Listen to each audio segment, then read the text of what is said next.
VIP, Avinguda Salvador Dalí 87 de Figueres, patrocina aquest espai.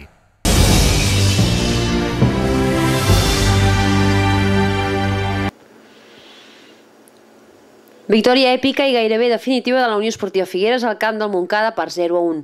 Els homes d'Arnau Sala s'han hagut de refer d'una rigorosa expulsió del Forcer al minut 3 de joc i s'han vist obligats a guanyar l'encontre des de la inferioritat numèrica.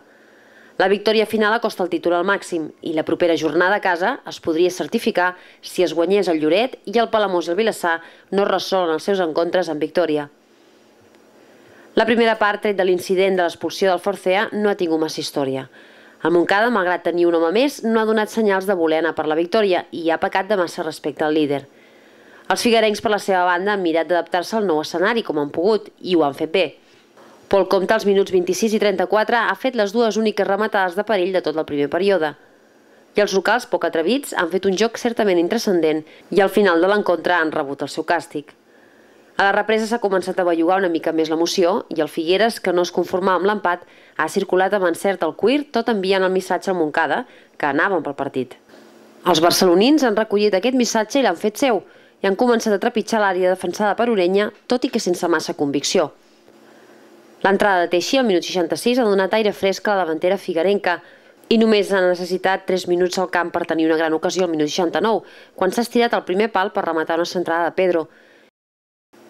A 10 minuts pel final, el Montcada ha gaudit de la seva millor ocasió, però els davanters locals, Albert i Àngel, s'han molestat i ha acabat en no res. I davant d'aquesta situació, Teixi, un minut després, ha rematat un bon servei d'Adrià Serra per fer l'únic gol que ha pujat al marcador.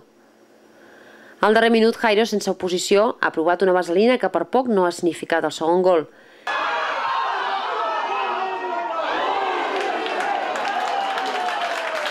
Després del xiulet final, petita festa a la gespa que ha de tenir la seva continuïtat la setmana que ve a Vilatenim, contra el Lloret.